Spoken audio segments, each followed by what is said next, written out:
If you're a Canon R10 or R7 owner like I am, the recent news that Canon is blocking third-party lenses from the RF mount is a pretty big deal, and it's actually devastating news for sort of those group of camera owners. And currently there's a lot of misinformation about what this means, and you have people just saying use an adapter and it's all the same. I'm just going to take you through why this is such a big deal, particularly for people shooting on crop sensor bodies on this mount. Now, to start with, there is this hope that even though Canon is sort of blocking other manufacturers, that they're going to be coming out with a whole bunch of great lenses for the RFS cameras. But the fact is, we know in the past this is not true. This is not the way Canon thinks about their crop sensors. Canon sees crop sensor cameras as a stepping stone to full frame cameras. And there's a couple key things that you generally want in any lens lineup for sort of any size sensor camera. And that is, you want some zoom lenses that have a maximum aperture that at least goes to f2.8. And you want some prime lenses that at least go to a maximum aperture of f1.4. Now, those zoom lenses with an f2.8 aperture, that allows you to shoot in sort of low light conditions and not have to get sort of grainy or yucky or blurry photos. And the prime lenses going to f1.4 allow you to shoot in like extreme low light conditions. They also allow you to blur the background to get shallow depth of field effect and sort of do those sort of portrait style shots. Now, if we look at Canon's history on the EFM mount and also the EFS mount, which are their two previous crop sensor mounts, looking at the EFS mount, they never released a single lens with an f2.8 aperture in a zoom lens. They also never released a single prime lens with an f1.4 aperture. In the Canon EFM mount, they released one prime lens with an f1.4 aperture and no zoom lenses that went to f2.8. And we can see that's likely the course they're going to follow with this lens lineup. And if we look at the kit lenses that Canon has just released, we've got the 18-45 and we've got the 18-150. These appear to just be tweaked or repurposed EFM mount lenses. And this is so much so that when I have taken these lenses and shot them side by side with the comparable EFM mount lenses, I really can't tell the difference. In addition to that, the lens hood from the 15-45 kit lens that came with the EFM lens actually fits on the R10, R7 18-45 kit lens. And it has the same lens cap and it accepts the same filter size. With the 18-150, this lens seems to be the repurposed EFM 18-150. Once again, it accepts the same lens cap and accepts the same lens hood and has the same filter thread. And in many ways, the optical quality looks almost identical. I don't doubt that they might have sort of tweaked a few things here and there, but they are very, very similar. And the information that we've got about leaked specs or the leaked lens lineup that we're going to get for these cameras on this RF mount is basically just the list of Canon M50, Canon EFM lenses just repurposed and made into a different mount. So everything that we're seeing is showing that they are not going to support this mount natively with high quality crop sensor lenses. And what we saw on the EFM mount is Canon did eventually allow third parties to come in, and both Sigma and Viltrox came in, and they offered was like 3 different f1.4 prime lenses each. And for example, the Sigma 16mm f1.4 is one of the most popular YouTube lenses of all time, and almost anybody who shoots YouTube videos who owned an M50 or an EFM mount camera ended up owning that lens. There's also the Viltrox 23mm, which is probably my favorite lens of all time on that mount. So some of the best lenses on that mount came from third-party manufacturers, filling gaps that Canon wasn't willing to produce on their own. Now, you're going to hear a lot of people say, why not just get an adapter and adapt it and use the old EF and EFS glass? And I'm going to take you through why that isn't always the best result. In some situations, that will get you a very good result. But there's a lot of situations where it won't. And I would even go as far as say most situations that won't and isn't the most ideal situation. So first of all, let's talk about adapting EFS glass, which was Canon's DSLR crop sensors with sensors the same size that comes in the R10 and the R7. As I previously stated, Canon didn't really make good EFS lenses. So there's no f2.8 zooms, there's no f1.4 aperture prime lenses, And those lenses are all pretty much plastic fantastic. They're not the best build quality. And once again, this is Canon just treating those lenses like there's a stepping stone. Well, what about third-party manufacturers? Well, I could only find one prime lens with an f1.4 aperture, and that was the Sigma 30mm f1.4. It's a lens that I previously owned. It had terrible chromatic aberration. If you had light coming from behind, everybody looked like a purple glowing blob. So that is not a great lens. And other than that, I couldn't find any more autofocus lenses on that mount that went to a maximum aperture of f1.4. If you know about them, please let me know. But in my research, I really couldn't find anything. So if there is anything out there, it isn't much. So that really isn't an option. And the reason that adapting those crop sensor lenses in an ideal world would be better is because when you adapt full frame lenses, you're actually getting bigger lenses that are more expensive and heavier, and your camera isn't actually using the whole lens. So in a perfect world, we want to be using crop sensor lenses on these cameras, whether it be native ones or adapted ones. Now, this still leaves the possibility of adapting EF lenses, full frame lenses on these cameras. And this probably is the best way to fill this gap, but that isn't necessarily ideal either. And to start with, when we look at the optical qualities of these full-frame EF lenses, what we have to keep in mind is with the R7 and its 32.5 megapixel sensor, that is resolving the equivalent of 52 megapixels over a full-frame sensor.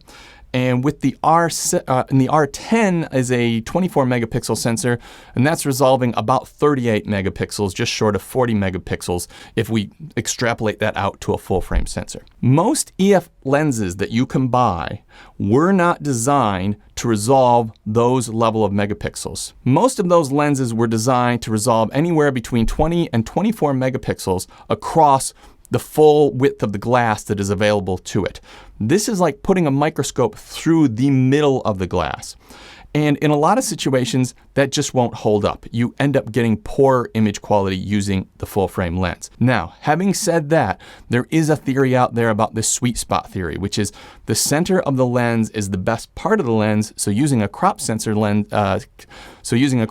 camera shooting through the center of the lens is going to get you a better result. And there are lenses out there that will do that.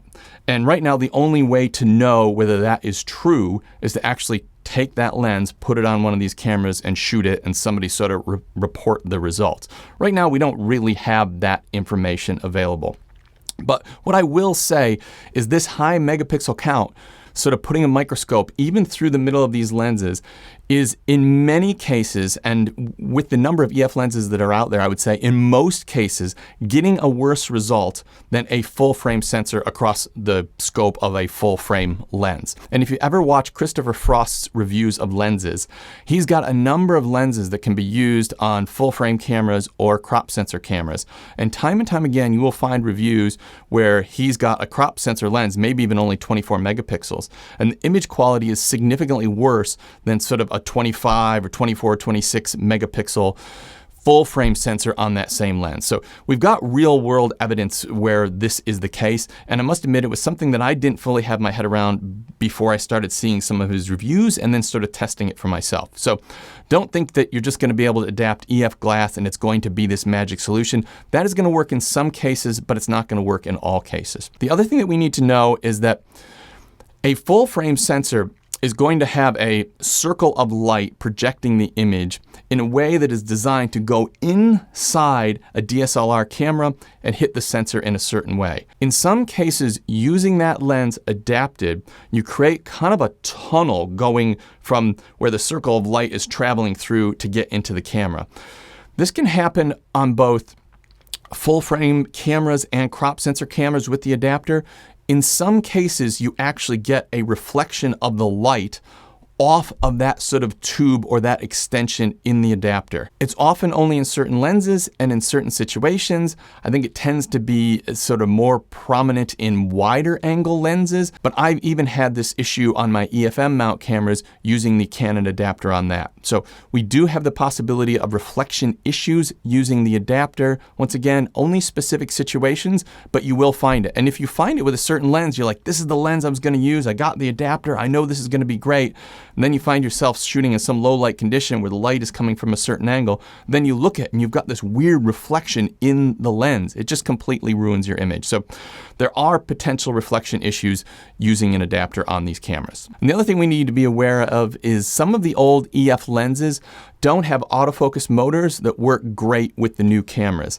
The most recent ones, I would say, are pretty good and pretty fast and pretty silent, but there's a whole bunch of them out there, particularly if you're looking at sort of previous generation lenses, that just aren't going to perform the autofocus tasks as well on the new cameras. And really then that leaves us with Canon's RF lineup of lenses, which overall is pretty good, particularly their pro level stuff.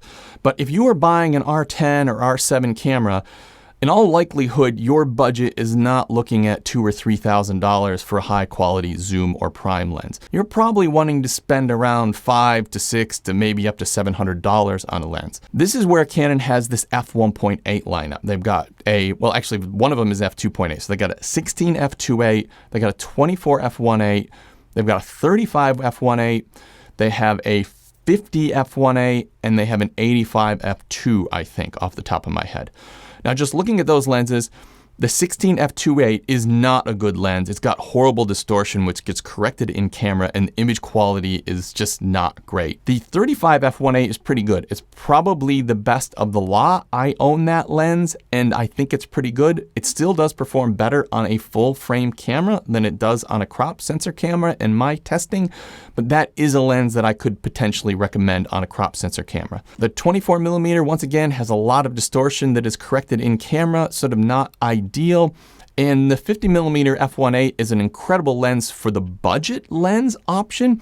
That lens is mostly an optical formula that dates back like 30 some years or something like that. It's almost the identical optical formula to the lens that they were using when it was for film cameras. So when you actually test it on these cameras, it just doesn't stand up to the high megapixel count. Still a great budget option, but you're not taking maximum advantage of the image quality that you could get out of these cameras with a better lens. So that means if you want the best image quality out of these cameras, you are essentially left with buying Canon L series glass, $2,000 and $3,000 lenses, which really isn't something that I think that people are buying a Canon R7 or Canon R10 are really thinking about, unless there's somebody that is buying these cameras specifically for that crop, for sort of sports, wildlife, and trying to get closer to the action. But if you're buying these because you're on a budget and you can't afford a $3,000 lens or a $5,000 camera, then I just don't think that the lens lineup in this system is going to suit you at all. And then when we compare that to Sony and Fuji, they have an incredible array of high quality crop sensor lenses. I mean, they just blow the doors off of anything that Canon has put out in the last decades. All right, I'm reshooting the end of this video because I felt like I was a little bit harsh on the camera, and I do want it to be clear that I own both the R10 and the R7, and I think these are fantastic bodies. But I think at the moment, and possibly for the foreseeable future, they will be let down by the selection of lenses for them. But if you already own either of these cameras, I am going to be having videos on this channel working out how to make the most of these cameras, taking into account our issue with lens selection and lens lineup. And that can be just with technique, photo and video technique, can be editing, could be using manual lenses, which do not appear to be banned at this stage. So if you already own these cameras, don't get upset, stay tuned. I am going to work with these cameras and just work out how we can work around this sort of deficit in lenses. And if there's any types of videos that you want on either of these cameras, just leave that in the comments down below, and that will just give me sort of a base to work off, and I will try to sort of produce something to sort of help you out.